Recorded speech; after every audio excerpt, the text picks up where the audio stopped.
Yeah, I'm not going to even ask if you're ready. We're just going to roll. Okay. Hello and welcome to the Rabblecast. My name is Eric Hernandez, along here with... Doug. Awesome, there we go. And it's been a while, but we're back in, and we're still doing it. This episode, we talk about a few movies.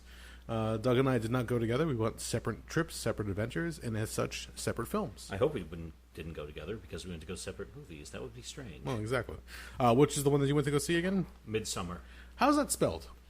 Midsommar. Okay, so it's a little odd. Scandinavian spelling of some degree or another. Well, it's odd to me, not to them. And that was would you put that one as a horror film or a thriller? I'd say it's horror. Okay. His recent trip to go enjoy that film, that's from the same director who brought us Hereditary, which was about, what, a year and a half now? Last June, so yeah, about a little over a year. He enjoyed it. He had a lot of fun. We'll talk about that one on this episode. I went to go watch Spider-Man Far From Home, and of course, I'm a fucking geek and nerd and fan of all things Marvel MCU, so of course I'm going to enjoy it. I don't spoil too many things for you, mostly because one of our friends listens to the show, and I'm sure by the time this comes out, they probably still haven't seen it because they have a busy work schedule, so try not to ruin it for certain people, but it's a relatively new film, so both of them are. Go, enjoy, have fun. We talk about them a little bit here and there, and then we get into some other news of Tito Ortiz returning to the ring or to the octagon. What is it? Is it the octagon for every other promotion, or is it just the cage? It's the cage or the ring. Yeah, the octagon is proprietary to the UFC. I'm pretty sure it is. Okay, there you go. If they haven't copyrighted Biden yet now, then they're out of their minds. Okay, so Tito Ortiz, we read, at least I read a headline that he was getting back into the ring for another MMA fight, and it was with a former WWE superstar. Now, I'm not going to tease you. I'm going to tell you exactly who it is. Alberto Del Rio apparently is going to go into the ring for MMA fights. Yeah. Oh, actually, if he's not working for the E, he's El Patron. Oh, that's very true. Good point. So look into that one. That was a weird one that we found out, but we'll see what happens. And besides all that, we also get some adventures as Doug goes on a little nature walk. Yes. And I'll just leave it at that for that. And nature decided to fuck with me. So let's get into it. We are brought to you by InsidePulse.com. You can find us under the podcast section. You can also find the show over at our YouTube channel, youtube.com/Rabblecast. Also check us out at rabblecast.libsyn.com. That's where the show is normally posted. Check out our Facebook fan page. Send us a tweet at Rabblecast. And as always, send us an email, rabblecast@gmail.com. That's about it. Anything else to add? Nope. Cool. I hope everybody's enjoying their summer, and let's get into it. Yeah.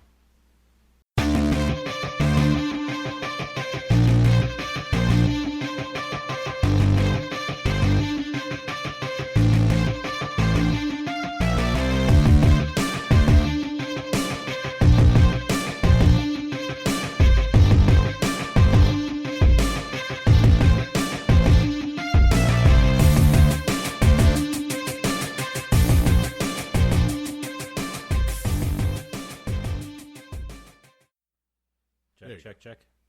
We're all set. Ready to go. Yeah. It's been a while, but nobody knows. Or do they? Well, it depends on when the episode's released. Want to see something funny? Sure. Okay, well, this makes for good podcasting. What the fuck? Oh, God. You held on to them. Yeah. I saw you post about this. Yeah, those are the 5 ticks I found on me last week. Okay. What? Anybody listening, he handed it over a little plastic baggie. With 5 ticks in it. With 5 dead ticks in them. What the fuck were you doing that you have 5 ticks Here's the crazy part. So I went out last Monday. You just like rolling the grass? Well, here, let me get there. I went out with a friend of mine. We grabbed something to eat over at do you know where that little airport is near here in Manville? Yes. Yeah, there's a little pizza shop not too far from there. We went to go eat there. Okay. Then after that, we're like, let's do something. And I was like, fuck it, let's go walk around. Because originally there was a nighttime walking tour of the Duke's farm. Okay. Which we tried to get tickets to, but it sold out quicker than a fucking hiccup. Yeah. So I said, fuck it, you want to know what? Let's just go walk around there and see what's going on. Because you can still go on. There's a couple of roads going through there, so let's just walk around there, take a look around, see what's going on. So we're walking through there, and it's like 8 o'clock or so, so it's kind of getting to be dusk. And at one point we're walking, and she's standing on the shoulder, so she's on the edge of the asphalt. Okay. And I'm walking kind of that little section next to it. So it's that mixture of like crushed stone and some plant life that's punched through the crushed stone. Okay. Your typical shoulder side of the road, whatever you want to call it. I look down at one point, and I see something crawled across my shin. I'm like, what the fuck are you? So I couldn't even quite tell what it was, but I just flicked it off immediately. Ugh. And I was like, I don't know what you are, but you got to go. And I was like, yeah, I should probably be careful here because ticks are bad, and we're in like Tick Central out here. Oh, yeah. So we finish up our walk. We walk down like another mile or so. We go back. And by the time we get back to my car, it's dark, and I say, oh, we should check each other for ticks. Is this where, like, the shitty, like, romantic music starts playing and you, like, get undressed? No, this was legit. Like, we got to check each other for ticks. We've probably already seen them. Okay. And, yeah, we're looking and looking and looking, and I was like, oh, fuck, there's one. Oh, fuck, there's another. And, yeah, I had... Okay, you had 5 on you. 5 total. What about your friend? She had none. Really? Yeah, apparently I'm tasty. Okay. Where were the 5 located? Okay, I had on one leg, actually it was interesting, they were both in roughly the same spots on each leg. There was one right above my sock, so like right about my ankle. Okay. And one just below my knee, and that was on both legs. Oh, Jesus Christ. And those 4 were attached. They were already bit in. Ugh. The 5th one, when I got home, and I was like, okay, I gotta check my entire self, because these motherfuckers are coming out of nowhere. I took off my shirt, and I found one crawling across my ribs. Whoa, okay. Yeah. That'll skeeve you out. Yeah, I was like, you little son of a bitch. So, yeah, I captured them all. And actually, the best way, and this is an interesting way that they can come off. What's that? Holly has this insanely powerful hairspray. Okay. It's effectively hairspray the caliber of Elmer's fucking glue. It's so strong. Wow. She uses it if she has to make a wig for a costume that's got to like be like spiked straight up, like Liberty spikes. Okay. This is the shit she uses. It's Okay. that fucking strong. It's nasty stuff. So she just sprayed you down with glue? Yeah, she was like, what do you, is like this one on my leg. And I said to her, I was like, have you ever pulled a tick off with a pair of tweezers? Because I've never done it before. I was hoping if somebody has a little bit more experience, they can either do it or tell me exactly what to do. 'Cause Okay. if you go online looking, you'll find about 5 different methods of removing a tick. Yes. And I don't know exactly which one to fucking trust. So she was like, oh, hold on, this works. And she just took one and sprayed it. And then she sprayed the other one. And here's the funny part. When I went to go, it actually made the tick release of its own recognizance. Yes. But it was stuck to my leg hair. Ah! That's how strong the adhesive was. So they actually hurt coming off, not because I was yanking the tick off of out of my flesh, but because it was taking leg hair with it. So, and here's where it gets interesting. So of course I'm thinking, I was like, oh fuck me, that's 4 chances of having Lyme disease. I'm fucked. Yeah. Number one, somebody looked at this picture. They're not exactly an entomologist, but they said, I'm pretty sure those are dog ticks, not deer ticks. Okay. Dog ticks, they carry, I don't know what they carry, but deer ticks are the ones you got to watch out for. They carry Lyme. Yes. But I looked online and said, if a deer tick is attached to you for less than 24 hours, the odds of them transmitting Lyme disease is insanely low. Okay. Because here's how it works. I never knew this. What happens is there's a dormant little nasty fucker living in the stomach of ticks, which is the cause of Lyme disease. Okay. So what happens is when they attach to a subject and they start feasting on the blood, the warm blood goes into the stomach, and it wakes this, I think they refer to it as a spirochete, out of dormancy. And then what happens is the way ticks actually infect people with Lyme disease is they gorge themselves so much on your fucking blood that eventually they vomit. And some of the material that comes up out of them, it's a mixture of some of your processed blood, some saliva, and the spirochetes and all that shit. Yeah. So that's actually what happens. That's why because a tick can attach to you for up to 72 hours to feed, which I never knew it was that long. Mm-hmm. So yeah, generally they say if it's been that long, they're still feeding away, so there's no reason that they'd be that engorged already so that they'd be puking any of their nasty shit up on you. Yeah. And it's been about 9 days now, and yeah, I've been looking for the infamous bullseye rash pattern, the flu-like symptoms. I haven't had anything yet, so I think I'm okay. But they say 7 to 10 days is usually the optimum window, so a couple more days and I'll find out if I'm okay. They also say if you do kettlebells straight for like 72 hours, you just burn them off of you yourself. That too. The amount of sweat and anger that you get, they just fall out. Like, oh my god, this guy's really fucking pissed. And if you can jack off at the same time, your money. I did hear that if you drown them in alcohol, which I'm sure was part of what the hairspray was that you guys were using, that'll just pretty much suffocate them because they just try to breathe at that point. And that's what makes them release, apparently. But you guys did it with hairspray, so that probably worked just as well. A lot of people, what they'll do is they'll try to pick them off themselves using their fingers. Yeah. And if they're already bit into your skin, you run the risk of their head popping off. And so it's kind of like when a bee stings you, it leaves a stinger inside, so it's still pumping that venom. It's got a little sac on it, and it still pumps the venom inside you. That's what people forget, is to actually remove the stinger itself. Yep. In this case, it's the same thing. The head will remain, and at that point, you still have the little critter attached to you. They have these little tools that they have now, because they tell you never to remove it with tweezers or never remove it with your fingers. This little tool that slides under the tick where it's latched onto you, and you lift up, and it's got a little opening in the metal tool where it'll hopefully remove the tick along with its head, so it's no longer actually bitten into you. It hurts a little bit more if they're attached at that point. It depends on how far they're embedded. But at that point, you hope to alleviate or remove that whole problem altogether. But like you were saying, I didn't realize the time frame.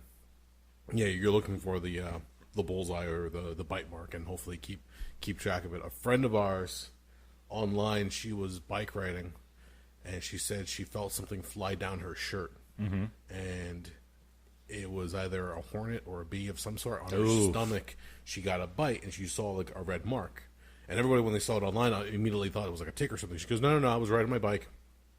She was on the motorcycle heading down the road, and something just happened to fly down her shirt. So something must have bit or stung her. And she went to the doctors just to be safe. They drew a circle around it. The next day, it had doubled in size. So whatever hit her, she was having an allergic reaction to it. So they gave her a bunch of antibiotics and medicine just to be safe, but it just grew and grew and grew. Thankfully, it stopped. But people kept saying, didn't you draw a circle around it? He goes, yes, we did, but every time we try to wipe it down with alcohol, marker doesn't survive. So yeah, but we're tracking the size of it, and it just grew and grew, and it finally stopped. Now she's starting to heal up, thankfully. But I was like, holy fuck, that's terrifying. Yeah. It's a good thing you had an idea of what it was. Otherwise, you're sitting there racking your brain trying to figure out what the fuck bit me. I remember one time in the many different studios that I had with you and Jimmy, when we were up in the one room at your old place. I remember just going to the bathroom before the show. I don't remember if it was before or after the show, and I ran my hand across my chest, and I felt something under the shirt. And I thought it was like maybe like a lint or a fuzz from laundry. It just got stuck there, and I didn't realize it. I took my shirt off, and right in the middle of my chest, there was a fucking tick. I was like, "What the fuck?" I remember that. Yeah, oh, dude, I freaked the fuck out. It's not that I have a fear of insects, but I had a fear of the little fucker biting me. And same thing with you. I wasn't sure how long it was there. It didn't bite into me. It had latched onto my chest hair, so I just had to pry the fucker off. But there's been a few times where I've had ticks on me. It's only been like maybe one, maybe two at most, I think, at one time. I've never had 5.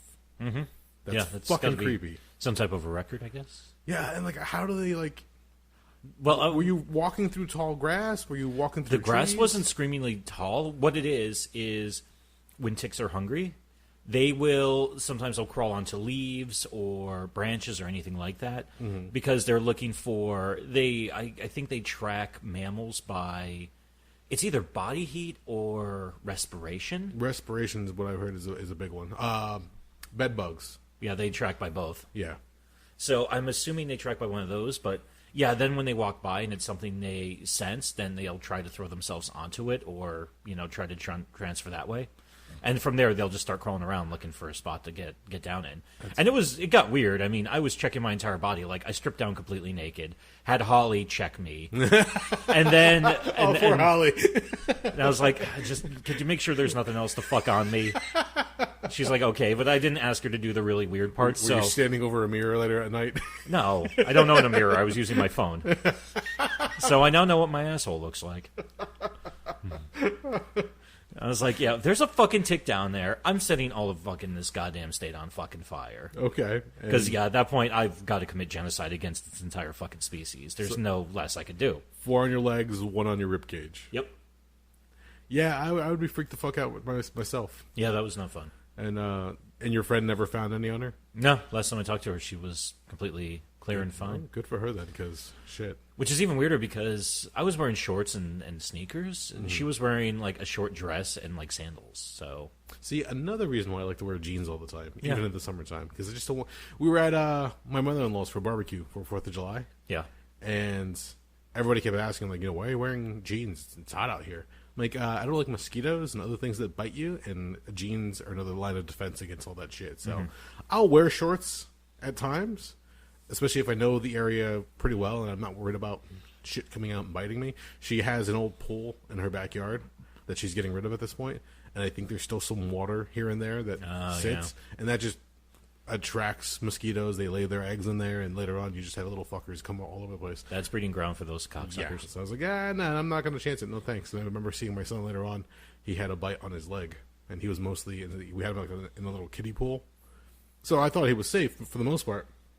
But whatever time he spent running around after the fact, one of them got him. So I was like, fuck. All right, well, we'll deal with that later. They'll just sit there and scratch at it. You know, the other problem too is I always realize I'm fucked anyway because I'm bald, so my head's gonna get chewed up. Oh yeah.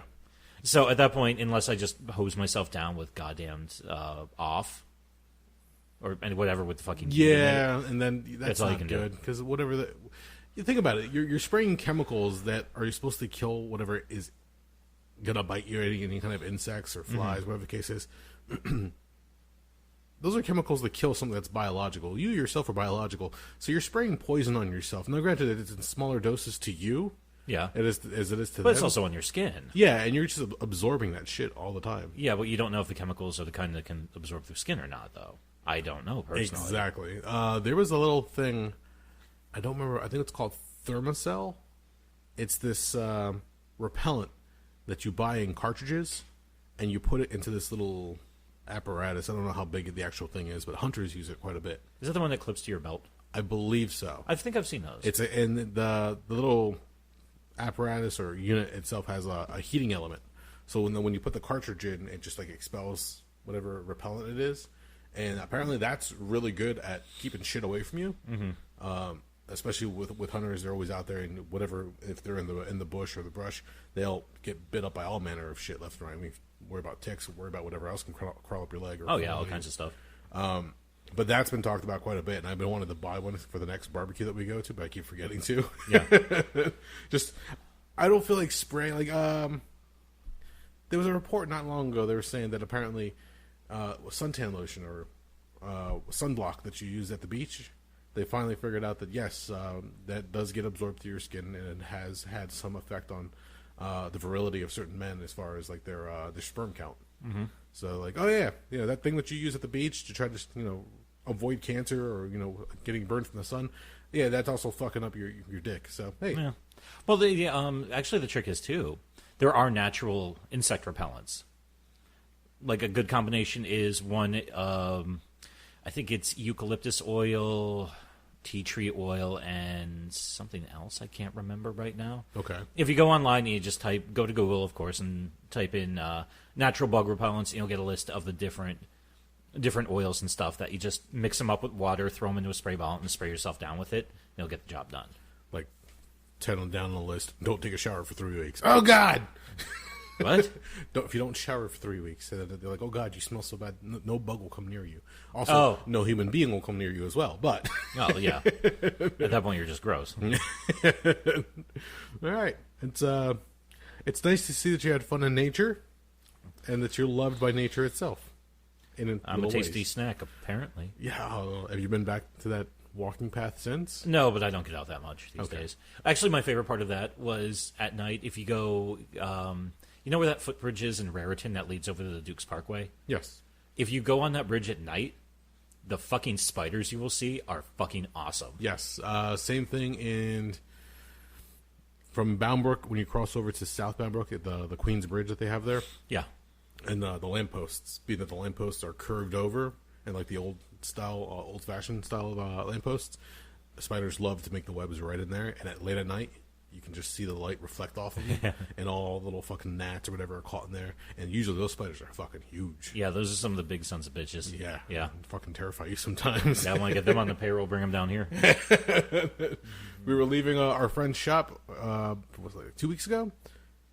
And this is just like in the back of her shop, brick building, cement wall, whatever the case is, and we found this spider just hanging out on the wall. Like, as I'm backing up the car and the lights hit the wall, a spider like the size of a $50, just like, oh shit. Like, they found me. Wolf spider?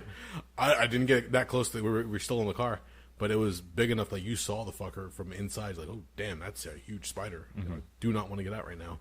Not sure if that thing's going to leap on you. It's going to be like 8-legged freaks just fucking attack you. I was going to say, it's kind of spider where you hit it with like a shoe and it just looks at you like, yeah, so. It's like, if that's all you're bringing to the Game Boy, you best turn around and leave.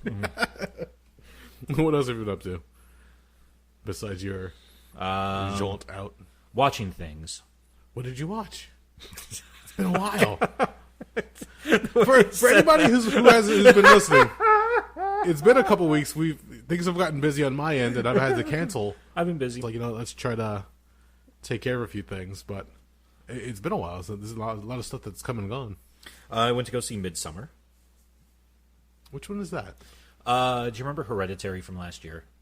I have not watched it, but I remember talking to you about it because I thought it was going to be up your alley. That was the sophomore offering by, I think his name is Ari or Ari Aster, the director of Hereditary. It just came out about 2 weeks ago, I think. It's his new horror film. And? It's quite good. I probably should go into a little bit more detail. Well, all right. Fuck. Let's. Did you stay through the whole film? Yes. Okay, that means... Historically speaking, there's only 2 movies I've ever walked out of. Yeah, you were there for one. You were there for one, and that was goddamn Prometheus. Yes. Which I still don't know why that movie irritated me so that much. Oh. And number 2 was Copland back in 1997. Because fuck that movie. You walked out on Copland? I hated it. Wow. Hated it. Okay. I didn't... And it doesn't make sense on paper. I should love that movie. I would think so, but... Yeah, when you have a fucking cast like that. But there was something about the way everybody was doing the roles. Stallone was just irritating in it. Schlubby Stallone. Yeah, Fat Stallone. Good old Fat Stallone. Yeah, but anyway, getting back to the point. So, no, I stayed for the entire thing. It was a longer movie. It was about 2.5 hours long. Here's the rough out of the plot is as follows. So this couple, this woman and her boyfriend, who's like a grad student, they've kind of got like a rough relationship, and it's made even rougher when the woman's sister commits murder-suicide, kills her parents, and then commits suicide using car exhaust. Okay. And then she finds out that her boyfriend was planning to take off with one of his idiot grad school friends back to his native Sweden, where he grew up in this weird fucking commune in northern Sweden. Okay. And go back for their... they always have this midsummer festival every 90 years or so. And they decide to go back along with a couple of their other friends to observe and see what's going on, and yada, yada, yada. And it's interesting because it's not a horror movie in the traditional of jump scares and shit like that. In fact, very little of the movie takes place at night, because that time of year in northern Sweden, there's only a couple hours of darkness every night. The sun goes down at like 10 or 11, and it's up by 3 or 4, I think. Oh, wow. Okay. Yeah, because, I mean, at that point, you're getting close to the Arctic Circle. Okay. That's also the part of the year where, I think in January or so, I think you maybe get 3 or 4 hours of sunlight a day. It's it's constantly night. I mean, they have the extremes up there. But, so, yeah, they all go back there, and, you know, they're observing the rituals, and things start going fucking sideways. I've likened it so far, if people like the original Wicker Man, you'll probably get a kick out of Midsommar. It's a lot in the same vein, where it's more of like that sense of, something's off, I'm trying to put the pieces together to figure out what it is, but I'm not quite there yet, and then everything moves from there. It's not similar to the 2006 Wicker Man remake starring Nicolas Cage. Okay. But that's a whole other ball of wax. And yeah, any of our podcast listeners, if you have any doubts about the Wicker Man starring Nicolas Cage from 2006, you're welcome to come to my house. We'll watch it together. I'll teach you to appreciate it. Was that movie in 2006? Wow. Yeah. I forgot about that. Yeah, I just moved back from left Philadelphia when it came out. Wow. Okay. Yeah. People forgot about it until they realized, oh man, this is just a beautiful piece of absurdist Like, at that point, we were hitting peak Cage, in my estimation. That's when he was... Yeah, he was still on the upswing for his madness, but he wasn't quite at cruising altitude yet.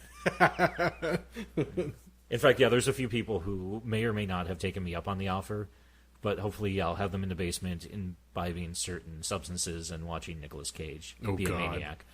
So, yeah, if that day comes, I'll try to record sound bites so we can play it on the show. Okay. So, yeah, Midsommar was a good time. I went with Holly. And there were a couple of scenes where I'm sitting there thinking, I know what the fuck is coming just by how they're setting this the fuck up. And I've watched enough horror movies. And then when it comes and I'm watching, and I'm just sitting there, I was like, yeah. Oh, and also there's and the other thing I'll give him credit for, nudity. There's a good amount of dick in the movie.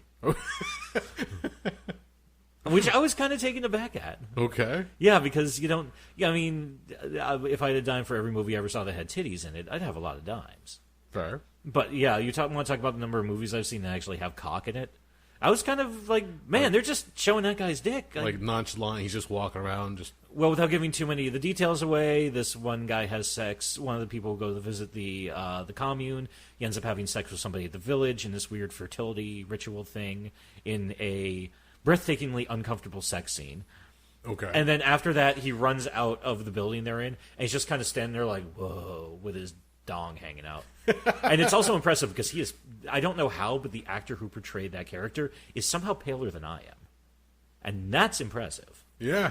Because I am a pale-ass son of a bitch. Did his dick get like a credit at the end? Okay, here's a detail that only I think I noticed, but I was really looking at his cock. So they don't show it before the sex scene, they show it after the sex scene. So when he's standing there, it's outside, it's daylight, and he's super pale, super pale, super pale, but if you look closely at his dick, it's a little bit on the red side. Now, I'm not sure if it's irritated from the fucking action, okay, or part of the shtick was he was fucking somebody who's never had sex before. So my first thought was, oh, it's some type of vaginal blood. Okay. So I'm very curious. If I ever run across the director, I'm going to be like, so why was his cock red? Because that's what I noticed, because I'm a fucking weirdo. And the director's going to say, no reason, I just put it that way so people can come up to me randomly and ask me those questions. I'd be like, well played, sir, and chip, chip, cheerio, and good day. Okay, so not your typical horror movie, you're saying? No, it's something different, and that's part of the fun of it. Did you watch Hereditary? Yes. Was it along the same lines as that? Hereditary was more... I heard that was more like a mindfuck. Hereditary was a mindfuck. One of the things I liked about Hereditary is, honestly, I should look this up. A lot of it, in terms of pacing, reminded me of Japanese horror from the late 90s, early 2000s. Okay. Because their entire shtick I always picked up on was, we're going to lull you into a sense of security. Because less is more. The less jump scares we throw at you, the more they're going to mean. Yeah. Because if somebody throws a jump scare at you every 10 to 15 minutes, after a while you just like, oh wow, here we go again. No biggie. Just waiting for the next one. Yeah. But if you pace them out, you lull your audience into a sense of comfort, where their defenses eventually kind of lower on their own as they're just relaxing, enjoying a film. So then when you smack them with it, that's when you get them with it. Uh-huh. So the jump scares in that are a lot more intense. They come up out of nowhere. Another fun thing about that's one of those movies where no character is fucking safe. Okay. Because, yeah, one of the characters you figure, it's like, oh, this one's going to be integral to the entire plot of the film, is dead, I think, the first 30, 35 minutes. Oh, wow, really? Okay. Yeah, there's a lot of shit that goes down like that. The ending really kicks the shit out of you in terms of they just, say, okay, we're just going to throw everything we have at you now and just beat the shit out of you with it in terms of impact. You said this came out 2 weeks ago. Midsommar? Yeah. Yeah, Midsommar came out, I think, the last week of June, but the release is very limited, so... Well, that was going to be my question. How many people were in the theater with you? A decent amount. We were in one of the smaller theaters over at the Manville Theater. Okay. I would say it was maybe 3/4 full, I'd say. Okay, that's pretty good, actually. Maybe 7/8 full, yeah. For a horror movie during the summer, that's pretty damn good. Especially knowing that this is only a couple of days after Spider-Man Far From Home opened, which I think everybody was that's like the king of the box office right now. That was the first week of... July 2nd. Yeah. So that was Tuesday, 8 days ago. Okay. I went to go see it Sunday, so it was still the first week of release, the first weekend of release. Okay. So it got a decent turnout. Reviews have been this is also, it's interesting because everything this director has done so far has been very divisive amongst the horror community. Mm-hmm. Everybody has an opinion. It's very few people have I heard say, it was all right. Everyone's either like, holy shit, that was great, or wow, what a fucking turd of a movie that was. And it looks like Midsommar's doing the same thing Hereditary did. So, yeah, some of the reviews I looked up, a lot of people said, I was seeing a lot of the same things in reviews. Generally, I think they were more positive.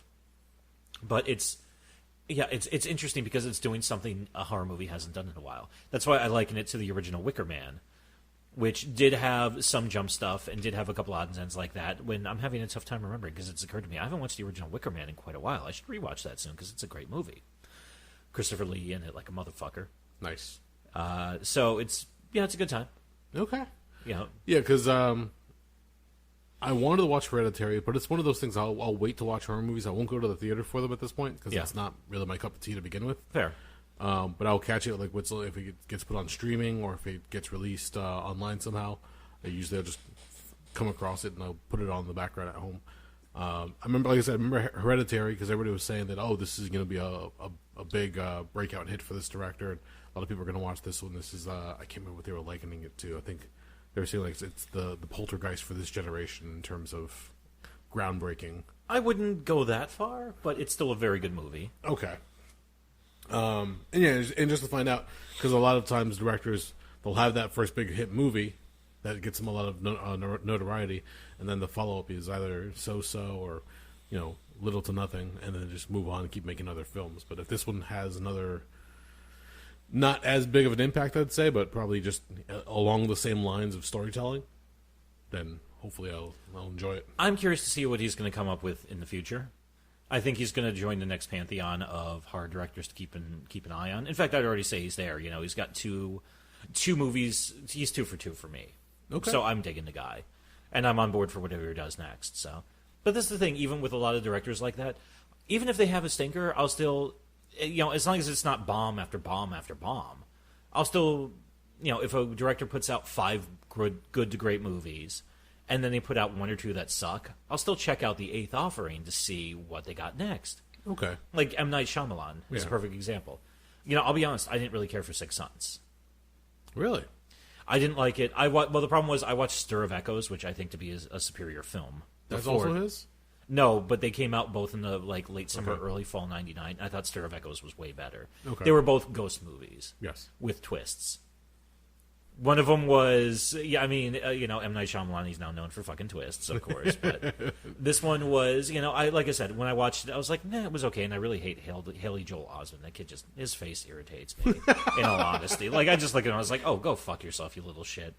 But Unbreakable, I thought was really good. Okay. Signs, I was actually legit creeped out by a bunch of scenes in that. Which is impressive. It's a fucking alien movie, not a horror movie, if you really think about it. I can't remember what else he did after. He did the one movie not too long ago, The Visit, I think it was, where the 2 kids go to visit their grandparents for the summertime. That turns out. Oh, that was him? Yeah. I didn't see that one. That was another independent film for him before he went back to do Glass. Oh, okay. Yeah. But I enjoyed The Village. Wasn't the best offering, but I liked it. It was a fun watch. What was the other one before Glass? Split. Oh, Split I liked. Yeah, that was a weird one. But that was also like, James McAvoy, do we have a fucking juicy fucking role for you? Just go out there and just fuck that role with every ounce of fucking acting energy you got. Lady in the Water, I haven't watched. I should watch it just for comedic effect because I've heard it's breathtakingly bad. Oh, God. And I can't remember what else M. Night Shyamalan's done. I know he's done a bunch of shit. Yeah, he's done other films here and there. He's done the bigger films for, budget-wise and studio-wise, and then he's done the smaller films here and there. Lady in the Water was coming off of, what was the other one? The Village was one of the early ones he did. Yeah, Village was 03, 04, I think. And that's what started like ramping up a lot of his different films. But then everybody's like, oh, like you said before, he's known for the twists. There's always something at the very end that gets revealed. Like, oh my God, I didn't realize. Well, you weren't paying attention. But from there, yeah, he's had some bombs. He's had some good ones. And when he works with a smaller budget, it seems like it's where he really does well. When he gets to the bigger budget films, what was the other one? I think was The Happening his? Oh yeah, The Happening with the fucking trees and Mark Wahlberg. Yes. Shit like that. God. And it gets kind of weird. Yeah, again, you kind of get lost in the storytelling a little bit, but at the end when it's revealed, you're like, what the fuck? Okay, sure. Sixth Sense was probably one of the better ones. Unbreakable that you mentioned. Unbreakable being part of a trilogy now. I don't remember seeing the reviews for Glass, whether it was like really well received or not, because I was kind of like trying to stay away not to ruin it for myself. I don't remember either. It felt like it came and went, but it came out late January, early February, which is kind of historically, everything's cooling off because that's the back end of Oscar season, if I remember right. Yeah. So it's a weird time, especially for a movie like that to come out. And yeah, I don't remember much else about it. Okay. I just dug the fact that, not Glass, but before that, Split. Thank you. I kept trying to say Strict. Split, when that came out, I think it was 3 or 4 years ago now. I love the fact that he basically at the end of it, the twist in that was, we're picking this exists in the same universe as Unbreakable. But yeah, I love and he just picked up the fact that a movie that came out 15 years prior, we're bringing that back into the equation. Yeah. And then he had everybody get back together. So, well, I'm sure the pitch to an executive is like, we got a guy with all these personalities and all this weird shit happens, and one of the personalities is referred to as the Beast, and like, okay, yeah, sure, whatever you got. And we're gonna bring Bruce Willis in, and yeah, sure, that sounds like a great movie. Let's go for it. And Samuel L. Jackson from the Marvel Cinematic Universe.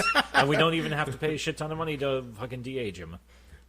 So I'm sure that was probably a helping hand to get Split greenlit, and then the follow-up with Glass. So which is also interesting, too, because it shows he must have been interested, or the studio forced him into it, because Bruce Willis is notorious for... If he doesn't want to be there, he really doesn't want to be there. No, yeah. He will take over on set. At least the stories that have been told to say so.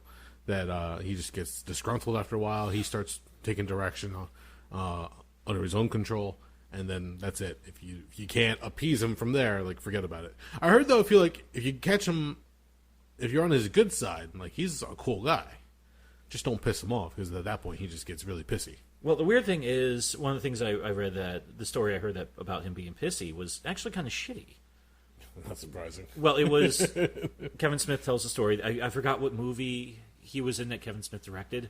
Cop Out. Cop Out. Which the studios had to basically strong-arm Bruce Willis into going to do the fucking reshoots.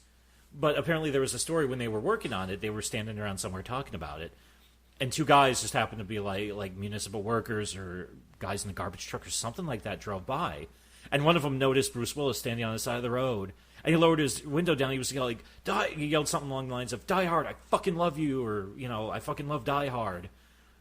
And, and Bruce Willis just turns to Kevin Smith and he's like, "Jesus fucking Christ." And it's like, dude, that guy's going to tell, the next time he goes to the bar, he's going to be like, "Man, you won't believe what fucking happened. I was driving around my route with fucking Ernie, and we saw fucking Bruce Willis. How fucking cool is that?" You would think that would be the case, yeah. Yeah, that would be like, yeah, how cool would that be? Like, if I saw somebody famous, I still get mileage from the time we saw Adam West walking around goddamn New York Comic Con. Yep. And we were 50 feet away from him. Or when I went to go, I was waiting in line to take a dump, and I saw Ron Perlman walking around.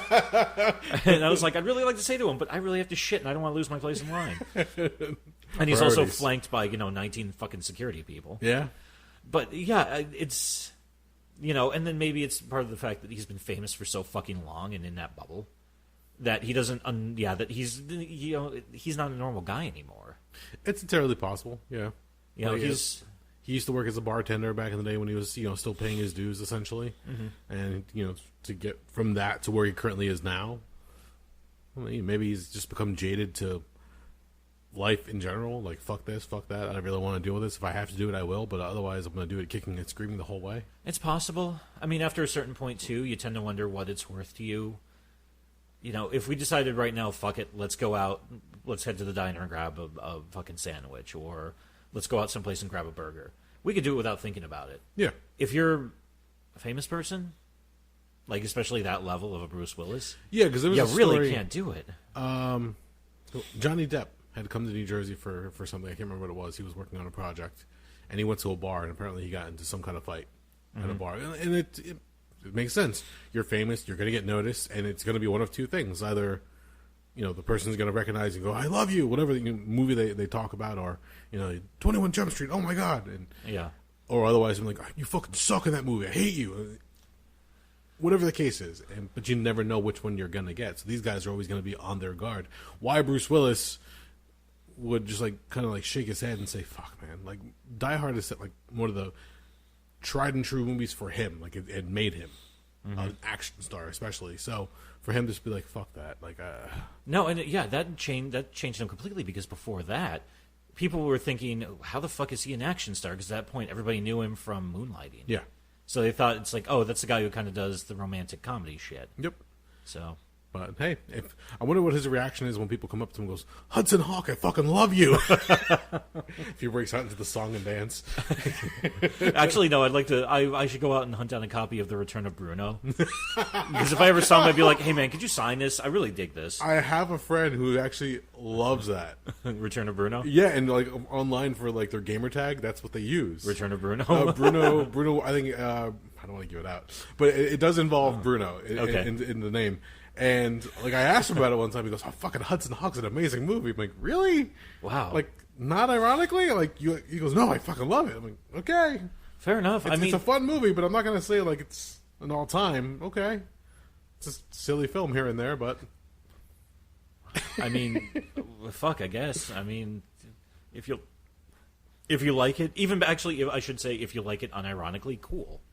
You like what you like. It's art. It's subjective. Yeah, I'm not going to sit there and shit on it. I enjoyed it myself when I watched it. But like I said, it's not my go-to movie when I feel like I just want to relax or let loose. It's just one of those films where yeah, he did that. That was weird. That was a very interesting. That was a product of its time. Yes, and I do love Andrew Briniarski in that.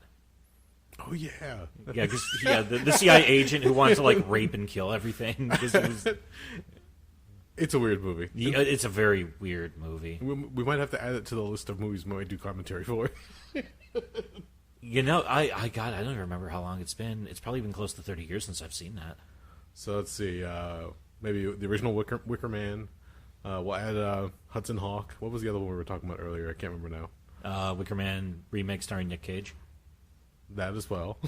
We'll just add a bunch of different films in there. Just start stockpiling and do them once or twice a year. See what happens. That's what we're up to. We usually do one in the spring and one in the fall. Yeah, why not? So let's go for it. We do have to. Yeah, we haven't, because it's interesting. You picked. Last fall we did Blade. You picked that months in advance. Yes. And then we knew we were doing The Crow November, December. Once we figured out we're coming up on the 25th anniversary of the release, so it's we've got to do this. Well, that one made sense, especially the 25th anniversary. I hate when people put up, especially on social media, it's been 21 years since such and such was released. I'm like, really? 21 years? You could have done this last year? You could have waited 4 more years to fucking fuck off. Oh, I thought you were going to rip on people reminding you how old you are. Well, also that as well. Fuck you. Because that's my bread. That's my bread and butter. I haven't seen what you've been up to recently, you motherfucker. But no, it's just weird when they're 21st anniversary, or 23rd anniversary, or 24th. All right, just wait till the 20th or the 25th or 30th. Don't go. We can't do a celebration every fucking year. It doesn't have as much meaning at that point. So you're saying birthdays don't have as much meaning? That's a person. I'm talking about fucking creative material. Yeah, movies are better than people. Let's be honest here. Well, they're always the same. They're tried and true. Depending on the film, you can always just rewind it and have fun with it. Point taken. But, well, as would be expected, you went out to go see a horror film. I went out to go see Spider-Man Far From Home. Which I feel bad. I wanted to see that too, but I did not have the time. If you get a chance, I would recommend you go watch it. Oh, and it's not just because, obviously, I'm a comic book fan and I'm a huge fan for the MCU, but going into it, I saw the trailers, I saw what they were trying to set up. I was quite satisfied and surprised in how they pulled off the obvious twists that were coming, because they happen, but not the way that I thought they were going to. And Jake Gyllenhaal playing Mysterio is too fucking charming to be in this movie. You're what the fuck are you doing here? Jesus Christ, you're amazing. Well, it's Jake Gyllenhaal. He's a hell of an actor. He doesn't even have to act. he could just like turn around, smirk at the camera in the full Mysterio garb, be like, "Wow, this is fucking awesome! I love this movie already." There's a lot of different things that happen. I don't want to spoil it for anybody. I'm not going to go too deep into it because I know one of my friends who listens has not seen the film yet, and by the time this comes out, he'll be driving to work like, "Motherfucker!" Mm-hmm. They do a lot of cool twists on it, and the fact that they're taking Spider-Man or the character Spider-Man out of New York, which is something I normally don't like. Like, truth be told, the first Iron Man movie, I wasn't entirely thrilled with it because it was Iron Man on the West Coast. You're like, well, superheroes and Avengers and all that stuff, like in Marvel, especially if you want to get down to it, DC, they're kind of like on the East Coast technically, even the Gotham Metropolis or everything else. They decided to take Iron Man to the West Coast because a lot of stories typically happen on the East Coast, so they wanted to get like new scenery, new setting, new atmosphere. I did not know that, and it worked really well for that. In this case, they're like, all right, let's try to take Spider-Man out of his comfort zone, see what's going on. This is also on the heels of Avengers Endgame, so everybody's back from the snap, or as they call it in the movie Far From Home, the blip. Mm-hmm. So people were gone, and they show what happens actually, and they kind of allude to this fact now that they show a basketball game. So when the snap happens, there's a bunch of players on the court, and they're running around. And as they're running, they start to fade away. They turn to ash. And also fans that are on the bleachers, same thing. So 5 years pass, and in the same gymnasium, you now see a marching band display going on. So as they're playing the music, suddenly people reappear after the blip is undone. And the kids are still playing basketball, so they run into the band members like, holy shit, what the fuck's going on? So for us who have not been blipped out, 5 years have passed. For those people who came back, they're still the same age, and they were still doing the same thing they were doing before. So this goes into the idea, what if you were on an airplane flying cross-country, and the blip happened, and then 5 years later, you return, you were on that airplane, you return in air, now you're falling to your death. Yeah. Did they reference that? Well, that's what this is more or less saying. They're not saying flat out, oh yeah, people also died upon returning because they were on airplanes or whatever. But imagine like the number of people that fell out of the sky because they came back like, oh, hey, I'm back. Oh, fuck. You just weren't prepared for that. Yeah. But that's like the darker, seedy underbelly of the MCU that they're not going to really touch. Which was interesting. What was interesting was when you see New York, though, it doesn't seem like it's been affected too much. Like, everything's back to business as usual. And they were saying that for as much as they follow continuity and you get rewarded for remembering what happened way, way back in the beginning of the MCU, they're not going to be hampered by it as well. So they're not going to let the dystopian future of Endgame be the norm. Like, fuck it. People are back. They're going to get back to their lives. They're going to try to live again. So even if you were gone for those 5 years, if you were in high school, you go back to high school because that's what you're going to try to finish out. So they try to get things back to business as usual, but some of your classmates are now 5 years older than you are. Yeah. So it's kind of a weird mix. Yeah. In a sense. And then again, being sent out to Europe for a trip, it's like, okay, kind of weird, but I don't know too many New York schools that do that. But it was a nice little, again, setup and setting for seeing him fight the large elementals that they show in the trailers. It's a lot of fun, but once you start realizing the gag of what he's really doing and how he's fucking just putting one over on Spider-Man, you're like, oh, okay, this is how it all plays out. This is how they build this up. Oh, okay. It's really, really interesting. And they make callbacks to the very first Iron Man movie. Oh, cool. One of the actor who... I don't remember how this played out. In Iron Man 1, when they're trying to rebuild the arc reactor after Tony Stark has come out of the cave, yeah, and Jeff Bridges' character, Obadiah Stane, gets pissed off and yells at the one scientist. He goes, Tony Stark built this with a box of scraps. That actor that he's yelling at comes back in this film. Oh, weird. And he's helping Mysterio with his tech. Huh. So he's like, well, that's a fucking callback. That's a pull, yeah. Very, very deep, unless you fucking know what's going on. Yeah, can you imagine the guy getting the call for that? It's like, hey, you remember 10 years ago when you were in a Marvel movie? Yeah. You want to be in one again? I guess. Well, here's the funny part. I didn't realize this even back then. It's the same actor. It's the guy that played a Ralphie in A Christmas Story. Really? Yeah. Oh, that's I was wild. like, holy shit!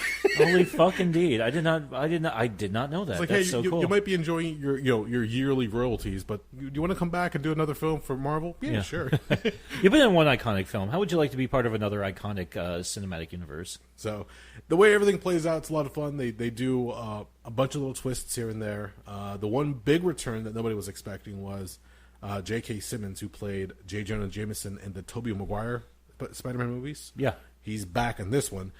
But did you play the PS4 Spider-Man game? Yes, it's quite good. So if you remember, Jameson is in the game as well, and as you're swinging through the city, you'll hear him on kind of like an InfoWars type of show. Yeah, his podcast. Well, yeah. they bring that into the movie now, and he reveals like a big secret at the end of the movie. Like there's the mid-credit scene and the end credit scene. During the mid-credit scene, they show Mary Jane and Spider-Man swinging through the city, and then they land in front of Madison Square Garden, and on the big screen there's J. Jonah Jameson. He has a different look now. Like he's bald up top, got hair on the sides, but it's J.K. Simmons still doing the character. Like, holy shit, he survived one franchise iteration, missed one, and came to this one. That's pretty fucking ballsy. Yeah, that is kind of cool. And I do love J.K. Simmons. He was made for that fucking part. Yeah. It was actually absolutely beautiful. So his part was a nice surprise and Easter egg in a sense. A nice reward for fans of the older films. But it was just impressive to see how they were able to pull everything off in the film. When they show the effects for Mysterio, when he starts using his illusions, you're like, holy shit, this is like really well done. If you read the comics, like he'll make duplicates of himself, he'll create monsters, he'll create scenarios where you're like, is this real, is this not real? There's this whole scenario where Spider-Man is getting lost in an illusion and he doesn't know what the fuck's going on, to the point where he doesn't know if he can even trust his own eyes anymore. They make reference to the fact that he has his spider sense, and up until now he really hasn't used it to its full extent. He just uses it to warn him the last minute, and now he's forced to try to like tap into it to get past the illusions. But there's a moment where Spider-Man falls and you see Tony Stark's grave, so the headstone's there. And all of a sudden, a zombified version of the Iron Man armor comes out of the ground and starts coming towards him. You're like, holy shit, they're going for broke on this one. Wow. It's a fucking Disney movie, and they're getting dark. But I was quite surprised. I was enthusiastic about the whole thing. And the reveal, well, I can see the reveal because it's actually really cool, and everybody's been talking about it. Very much how, at the end of Iron Man, it was an ad-lib line by Robert Downey Jr., but they kept it in there, and they used it storyline-wise. It's when he's at the press conference and he's got his little, cards. He's going to reveal that, it was just a bodyguard and it was a test scenario, whatever the case is. And he just looks at the camera and goes, I am Iron Man. Mm-hmm. Just completely fucking blows the lid off the whole thing. Like, fuck that, no secret identity. At the end of this one, when J. Jonah Jameson's on the video screen, they play a video from Mysterio. And at the very end, they show a picture and goes, Spider-Man is Peter Parker. Like, holy shit. And just how in Homecoming you have Aunt May, the final line of the movie is what the, and they just cut, so it's Spider-Man going what the, and it just rolls its credits from there. Like, oh, okay, they're gonna fuck with them now. Like, enjoy your summer vacation, enjoy the time you just got the girl, you had your moment with her. We're gonna rip that all away from you now. Next movie we do with you, shit's gonna get real. Wow. Okay. So I was like, okay, that's gonna be interesting, and that's again. This is technically the end of the Infinity Saga. So yes. The end of Phase 3 now, and beginning of Phase 4. They have plans. They have movies that they're going to be set going forward. I'm sure we're going to be talking about them at length as they get revealed and the release dates get closer. But now it's not going to be the same Marvel universe that we were used to. Obviously, after the events of Endgame, a lot of things have changed, and they're going to be introducing newer characters, different storylines, and they're just going to keep the fucking moneymaker rolling. Well, the big thing I'm curious about now is they haven't announced anything yet. The movies that have been announced so far... Oh, they haven't announced things? Certain ones. It's only because the contracts have been signed already, so it's nothing official as far as when they're coming out. Like, I think they have 8 movie dates set up. Oh, wow. That's more than I thought. That up to, like, I think 2022 or 23, somewhere around there. And the idea is that because of certain contracts, certain things that are happening. So we'll get back to Spider-Man in a second. Doctor Strange is getting a sequel. We knew that. The director from the first one's coming back to do it, Okay. as well as Benedict Cumberbatch in company. No surprise there. Black Panther is getting a sequel. Once again, in other news, water is wet and the sky is blue. Exactly. Guardians of the Galaxy is finally going to get the third installment. We knew that with James Gunn intact. So that's 3 right there. The Eternals, which is being talked about quite a bit, and that's going to be like the genesis of the MCU as far as like how the world was created. So that's going to be coming out. That one has Angelina Jolie attached to it, starring in some role they haven't revealed yet. They've also been talking to Keanu Reeves. Apparently, they want to get him on board for the MCU. What role that is, nobody has any clue just yet. I've heard those rumors. Okay, so that's 4 right there, and then from after that, other films are being speculated what they're going to be, but nothing's been cemented just yet. So everybody keeps talking about other possibilities. Oh, the other one. Sorry, there is another one that was announced. The Black Widow solo film, starring Scarlett Johansson. Well, here's the thing: we knew all these were coming, but we don't know when. Yes, and that's where you can take guesses because the dates are out there. They know they've already announced when they're shooting for as far as target dates, but until they actually attach them to and say this is what we're doing, this is what we're doing, so everybody's just sitting there like, all right, what's Phase 4 going to bring? Well, you got to wait now and see what happens. Well, no, and the thing I'm curious about is San Diego Comic-Con is a week or 2 away, I believe. You are correct. And also D20 or D23. D23, yes. Yeah, the Disney shit. Yep. That's also, I think, at the end of the month. That's in August. So at one of those events, they're probably going to be unveiling some stuff, I'm guessing. Up until recently, Marvel has had little to no presence set up for San Diego. They've recently announced a bunch of different things. So they're doing a lot of Marvel-oriented stuff as far as like comics or TV shows. They haven't done anything as far as movies are concerned. Nothing announced yet, let's put it that way. At San Diego Comic-Con? Yeah, I don't think they have a huge, like, they're not going to have a huge Hall H presentation that they normally do. Oh, okay. I thought you said the other way around. Okay, never mind. But now what's going to happen is at D23, that's where everybody's expecting the big announcements and the big reveals to be. Yep. Because why go to somebody else's show and put out all your wares where you can do it in your own backyard, that being Disney. Yup. And just have everybody come to you and say, well, here it is, have fun, check it out, and whatever leaked footage will come out, I'm sure, at that point for whatever trailer. Probably the Black Widow film, I'm assuming they're going to have a trailer ready for D23 at the very least. Mm-hmm. But we'll see what happens from there because everybody's going to want to continue the storyline.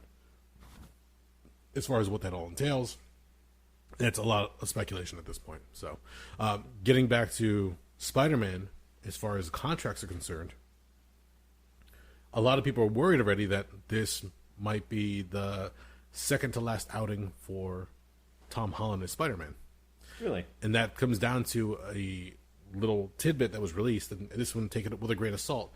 But it seems that when Sony and Marvel finally had their agreement, this was stemming back, remember the movie for Seth Rogen and James Franco? They were doing the movie The Interview. Yeah. And it was leaked early on, and it caused a shitstorm, and everyone was like, oh, boycott the film, or, Korea's going to get pissed off. Around that time, when all the emails were being hacked and leaked and everything else, Sony of Japan said to Sony of America, turn around, go talk to Disney and Marvel, make a deal. We don't care what the fuck you guys do, make a deal happen. You need this. And that was because at the time, Sony was really getting some pretty bad blows, and as far as the email hacks and certain reveals of pay and working atmosphere. So what it came down to, they made a deal with Marvel and Disney. Disney doesn't have full creative control. Sony retains that. Sony produces the Spider-Man films, but they had the agreement that they can use Spider-Man and the other MCU films, hence why he's appeared in both Avengers, Infinity War, Endgame, and Civil War. Yep. They had Tom Holland for a 3-picture deal.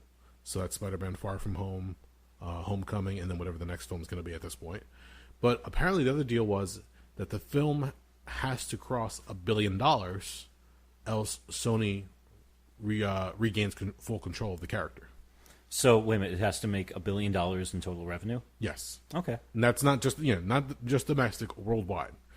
First one did it no problem. Second one's already done, I think, domestic $600 million. So that's well on its way to make $1 billion worldwide. Yeah, it's already done $600 million, and it's only been out for, at this point, like 9 days. Exactly. Wow. So apparently it broke already a record that was set by Endgame as far as like opening early opening or early screening receipts. Wow. So that's well on its way. Everybody's still loving the Marvel movies. There's no superhero fatigue as far as the fans are concerned in that end.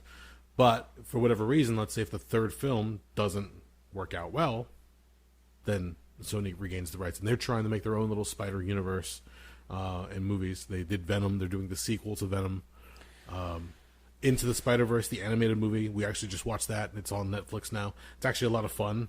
It's not Peter Parker's not the main character in that one. They introduce Miles Morales to fans who are not familiar with him, and they make him the main focus of the film. That was a lot of fun. But Sony is trying to see what happens, because if they can regain control, then they can make their own movies with the popularity that Marvel and Disney's helped build for the character at this point. We saw what they did with the Amazing Spider-Man franchise with Andrew Garfield. Those films sucked. Yeah, kind of hit or miss. Some people liked them, some people didn't. Again, other people like the old Tobey Maguire films. Those were fun to a certain extent. It's still funny to say the old Tobey Maguire films, but yeah, at this point I realize it's been over 17 years since the first one came out. Yeah, and it's fucking weird. Like, oh, Jesus fucking Christ. Yeah, I was in college still. So, and the thing, like, there wasn't much time in between the different Spider-Man movies. Like, what, the first three had, like, what, a year or two in between them? 2002, 2004, 2006. Okay.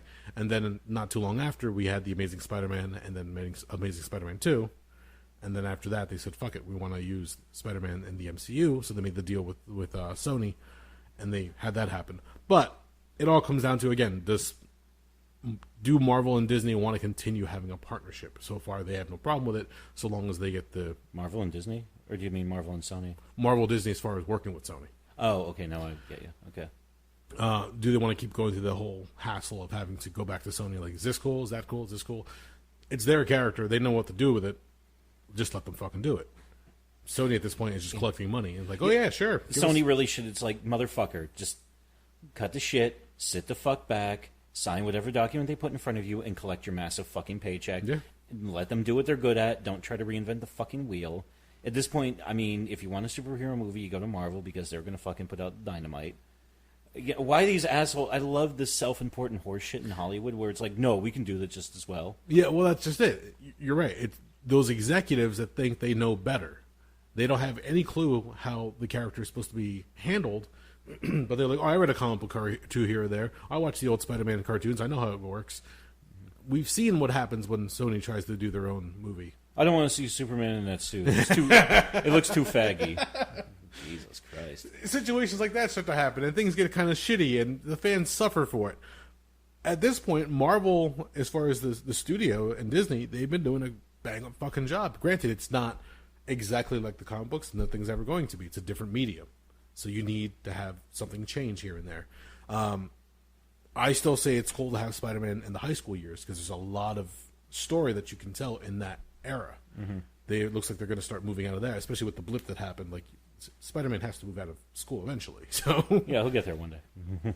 So let him go out into the world and do his own thing. And now with the big reveal of Peter Parker as Spider-Man, it's been done in the comics before, but how are they going to handle it in the films now? How is that going to change the dynamics for the characters and his friends? It's going to be interesting.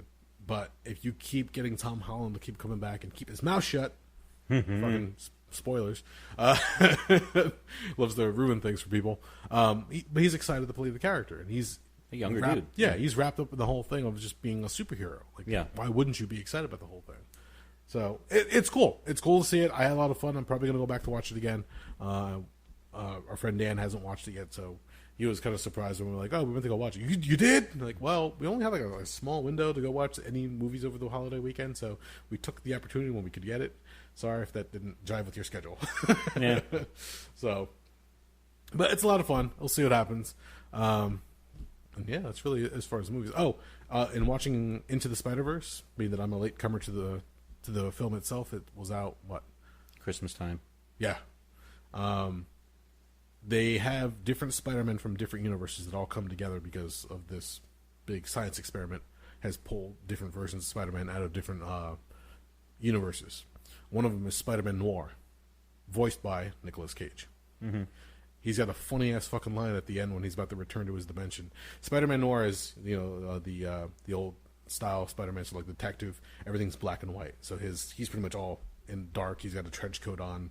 He's got the spider mask on, but it's all black, and the eyes are white, and he's got like the hat. At one point, right before he's about to leave, he lifts up a Rubik's Cube, and you see it's all colorful. He goes, "It's colorful. I'm taking it." He just stuffs it in his jacket and jumps through the portal like, That seemed like an odd thing, but Nicolas Cage pulls it off. I tried to watch that. I got about 20 minutes in, and I just wasn't interested.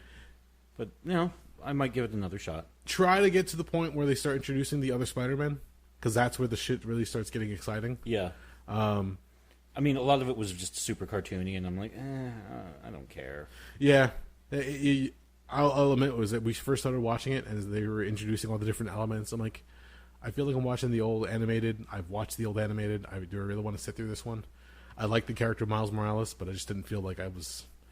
Probably not the best way to introduce him to fans and with the other characters, but it's nice because, to use wrestling terms, bringing the other Spider-Man from the other universes kind of gives him the rub.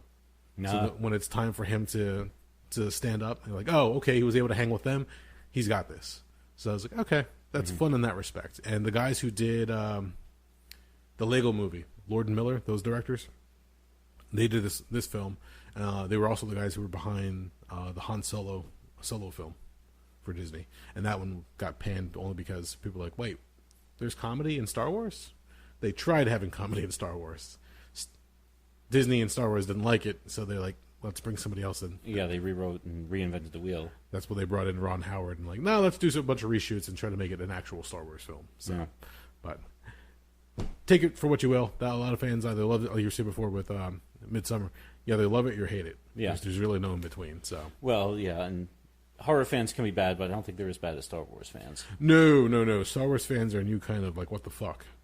Yeah, Star Wars fans make me glad. I never gave a shit about that. That was not my fandom. Before I came over here, I was reading a story. They just unveiled, for San Diego Comic-Con, the new Sith Stormtrooper. So it's what you would think. It's a Stormtrooper, but it's all in red instead of the typical white and black. And people are like, oh, so you're just going to repaint a Stormtrooper and just make it out? Well, fucking merchandising must be hurting. Mm-hmm. Like, did you even fucking try to see, like, the design of the character, what it might be for? Like, we've seen different versions of the Stormtrooper in the newer Star Wars films. Force Awakens had the First Order Stormtrooper. Then you had the Imperial Stormtrooper. I can't remember what it was called.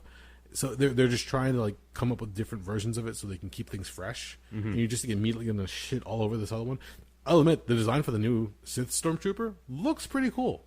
They probably still can't hit a thing to save their lives, but it looks pretty fucking cool. Mm-hmm. So I was like, all right. And once San Diego hits and the merchandising hits, you're going to see T-shirts and toys and keychains and pop figures all over the place. But people just immediately took to the comments and started shitting all over it. I'm like, wow. I'm a Star Wars fan, but I'm glad I'm not that level of a Star Wars fan. Yeah, that's... Even when people have said, hey, you want to check out any of the new Star Wars movies? I'm just, no, I don't care. I really don't. I just not interested. You're saving yourself some aggravation at the very least, because some of the reactions from the the two newer movies, it's just been ridiculous. I've got enough shit I can't keep up with. I don't need to add anything new into the equation. Especially, I'm at the point, and one of the reasons why I only got about 15, 20 minutes into Spider-Man Into the Spider-Verse, I don't have as much time as I'd like to absorb stuff. So, yeah, a lot of times now, if it doesn't look like it's playing out, I'll just turn it off and I'll put on something else I want to watch. There you go. Yeah. And that's what people should do. If you don't like it, turn it off. Go check something else out. Yeah. No, they take to social media immediately and just go, fuck this movie. I can't believe I wasted my 2 hours. Yeah. I'm not beyond hate watching something, but I try not to do it anymore. Yeah, but I'm saying, it's not like somebody's putting a gun to your head saying you have to watch this and you're going to get pissed off. I don't care. You're still going to watch this. Mm-hmm. That's what social media just becomes, like a fucking breeding ground for negativity and bullshit. Well, it's social media. They'll let anybody on there. That's very true. And it is what it is. The other thing I read before coming here, did you know that Tito Ortiz is getting back into fighting? Yep. Did you hear who he's fighting? I can't remember, but it made me roll my eyes. Well, it caught my attention because it said former WWE superstar. I'm like, who the fuck would be stepping in the ring? Like, we know Brock's in there. He's a different weight class, so it's not going to be him taking on Tito Ortiz. They to myself, it can't be CM Punk because I think he's still with UFC. If not, he's taking time off to train still. He's doing commentary for different fight promotions. Oh, is he now? Yeah. Okay. And I've heard some clips. He's good at it. Okay. So maybe he might be better on the mic than he is in the octagon or the cage, whatever the case is.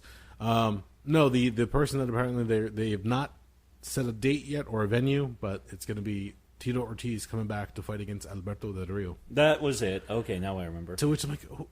Does Alberto Del Rio have an MMA background? Apparently he does. I did not know that.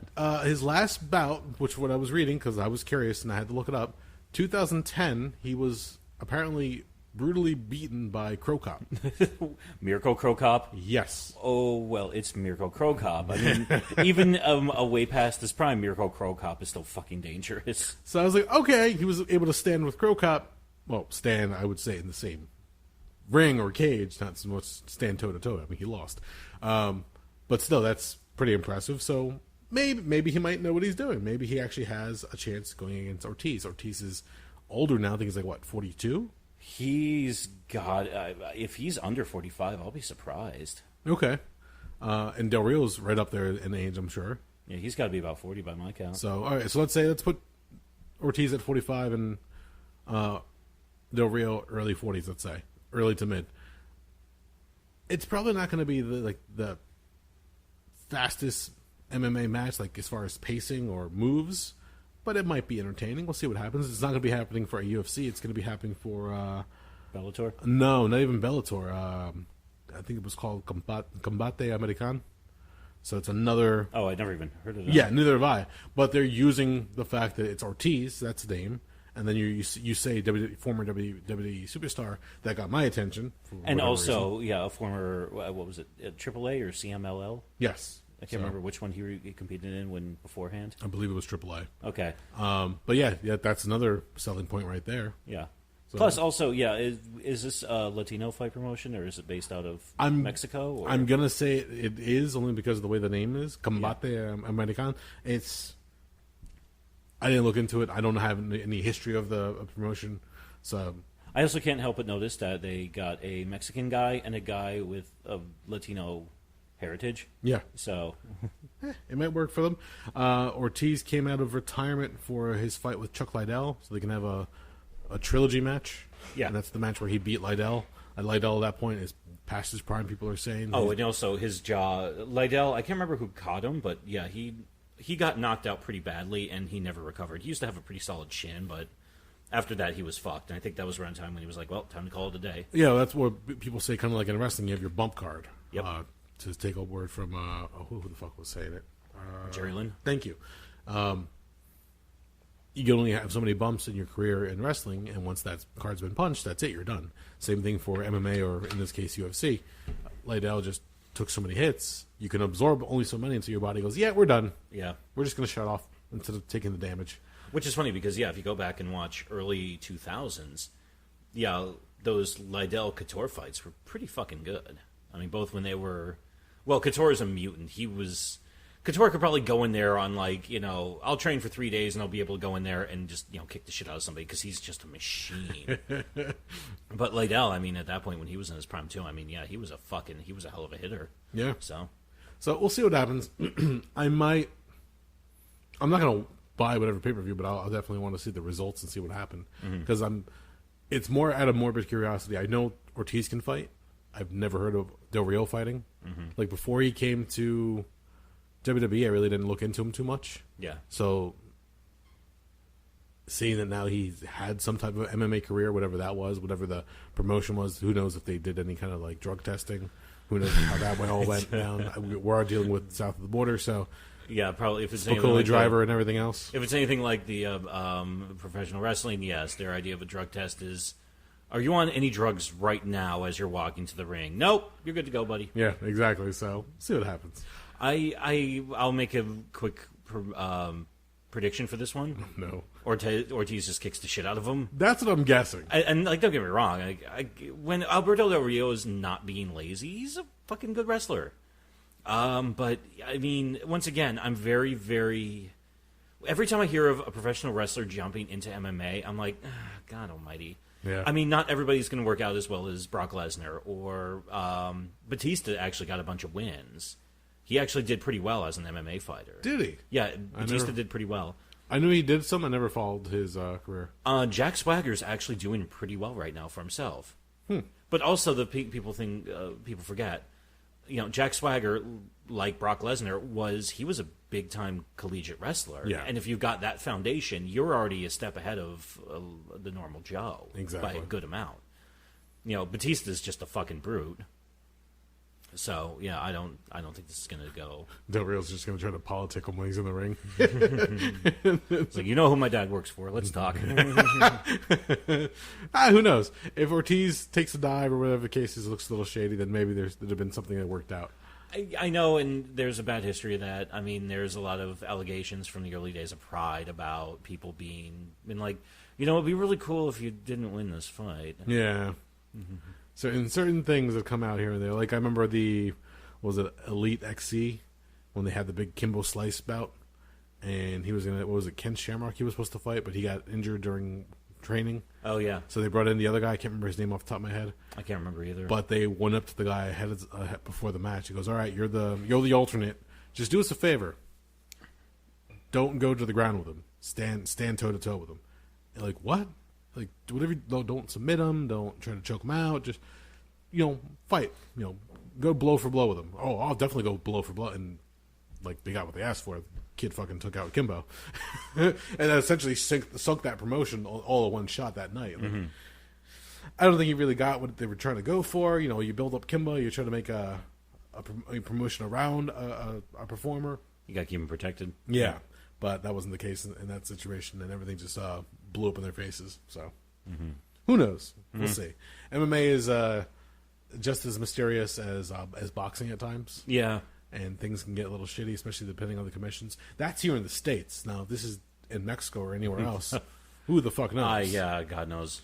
So, I mean, it was widely reported by a lot of people. I mean, BJ Penn even talks about this in interviews to this day, where there were a lot of guys who were missing parts of their pinkies, who had full body tattoos, running around chain smoking cigarettes in Pride in Japan. And it's been well known for a very long time. Organized crime was involved with professional wrestling as well. So wasn't it Pride? I believe the contract actually says we will not test you for steroids. That I don't know. I believe that's what the story was. I don't know. I know. All I know about it is, I know there was heavy organized crime involvement in it. Yeah, as for drugs or anything like that, you know what?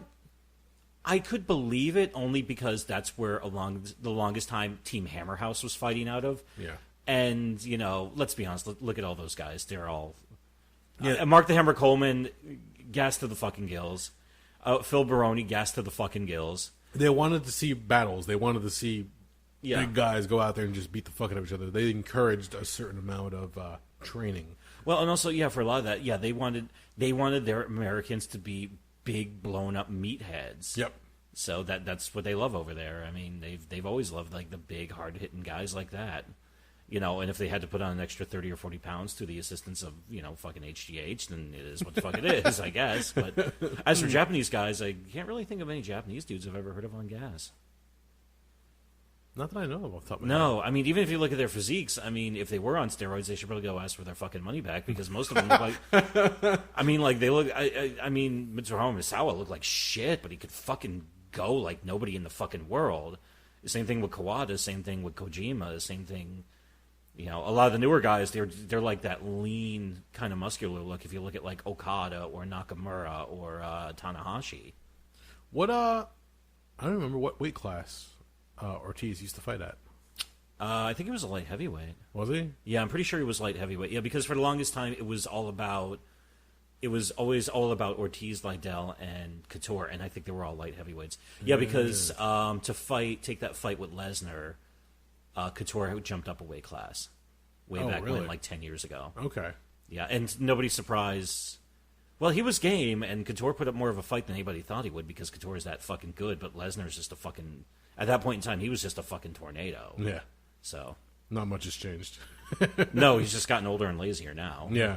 He's like, I got money. I don't even need to leave my farm unless I need to. I'm curious as to what kind of shape Ortiz can be in nowadays. I haven't seen him in a while. As far as I didn't even watch the last match with Lydell, but Del Rio has always been a slim guy. Like he's always been ripped. Coke will do that.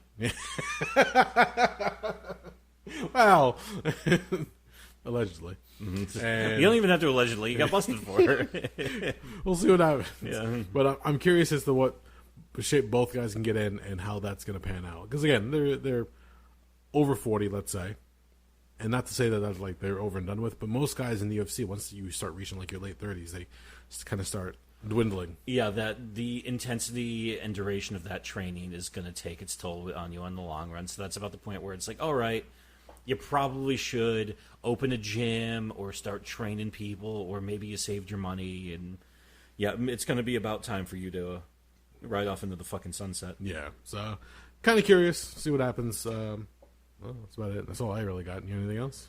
On this? Just in general. Oh. I think we're there, actually. Oh, not really. Yeah, actually we are. Yeah, no, not really. I'm Cool. good. So, all right. Out of curiosity, What? why do you still have the bag with the 5 ticks in it? Were you saving it just for the show, or were you just saving it for posterity? Actually, I saved them because I said, okay, if anything goes down, that might be useful in my diagnosis in case I have to go get a cycle of antibiotics or something. But the thing was, they need them alive. Yeah. So I just haven't gotten around to throw them out yet. Okay. And it's also fun to just run around being like, Look at this. bag of ticks, fuck you. They're nasty little looking bastards. They are. And then, like I said, when you do find one on you, you get kind of skeezed out. Not just because it's a fucking bug that's on you. Because they're arachnid looking to begin with. But the fact that they have the reputation of Lyme disease and everything else, like it just fucking skeeves you the fuck out. Mm-hmm. I remember we were in Central America at one point. We were visiting my grandfather when he was still around, and we were going to go vaccinate the cattle. And as we're walking out to whatever pen they were holding them out, you're walking through the countryside. It's a beautiful fucking place. Like not a building in sight, no cars around. Like you have to walk to get out to this place. And you cross the river. We're getting there, and the one ranch hand comes over to my mom and goes, "Hey, you might want to tell your son about this. Don't let him. If he sees one of these, tell him to speak up. Don't keep it." Botfly? No, it was a tick. Oh. And as he holds it, it's a small one that was in his hand, in the palm of his hand. It looked like, I don't know, like a quarter the size of like a grain of rice. Yeah, they're tiny. Yeah, little fucker. But I could see him running around to the palm of his hand. I'm like, why the fuck is it in your hand? Mm-hmm. Like, get rid of the fucking thing if it's that dangerous. And like, no, we just want to let you know. And then I remember seeing one on, I don't know if it was one of the cows or one of the other animals, but you saw one that had already like had bit into it and started gorging itself, and it started like expanding. Yeah. Oh God. And I've seen a few since then in my lifetime. That same way, like when a dog gets one attached to it, like behind its ear, on the back of its neck, under its collar, whatever, wherever it hides, and you're like, oh, what the fuck is that? And you take it off, and you see the little fucking legs just fucking moving, like, yep. Fuck. Mm-hmm. Mm-hmm. Okay. I thought you were going to say I know in the closer to the tropical areas, botflies are nothing to take lightly either. In fact, I've watched some botfly removals, and wow, those are some nasty little bastards. Yeah, no, thankfully I didn't know about botflies back then. I know about them now, and I've seen some removals, especially when they have to dig under the fucking skin to get to them. Yeah. Oh, God. It's fucking terrifying, especially knowing that there was one where there was this lady, and like she was in like 4 or 5 on her shoulder and her arm. They were removing them. I don't know exactly how it went down, but they said that because when they did laundry, they hung her shirt on a drying line, and apparently like the fly like came and landed on it, and I guess left whatever eggs are on the shirt. So when she went to go put the shirt on, the eggs hatched and they just started fucking burrowing in there. Okay. Like, oh fuck, is that's how easy it could happen? Apparently so. Fuck that! I'm not using drying line ever again. Jesus Christ. Just fucking skeeves you out. As much as I hate winter, I now have a better appreciation of the cold weather months for murdering a lot of these little fuckers. Well, yeah, it's the other thing they say, that if we don't have a cold enough winter, that means the population is going to surge when it comes for the warmer months. Yeah. So I don't know. I don't know how much I believe that either, because that's kind of a hit or miss sometimes. It also depends on where you go. When you're outdoors a lot, like you going on a walking path, obviously you're going to run across that kind of shit. The one biking path that I usually used to go down, I would always check myself afterwards, because it's a dirt road, so trees are overhanging, grass is on the other side. You never know what the fuck's going to cling on to you or to your bike afterwards. Mm-hmm. And you just get home and you're like, oh, all right, time for the hot shower. Fuck this. Yeah, take all your clothes, throw them directly into the wash. Yeah, just do something and just make sure you take every precaution so you're not going to get hit with any of that shit. But, yep. Mm-hmm. All right, now I'm skeeved again. All right, well, it's good to be back. Yeah, here we are. Did you have fun? Yeah, it was a good time. Good shit. All right, well, if you made it this far, thank you for listening. We are the Rabblecast.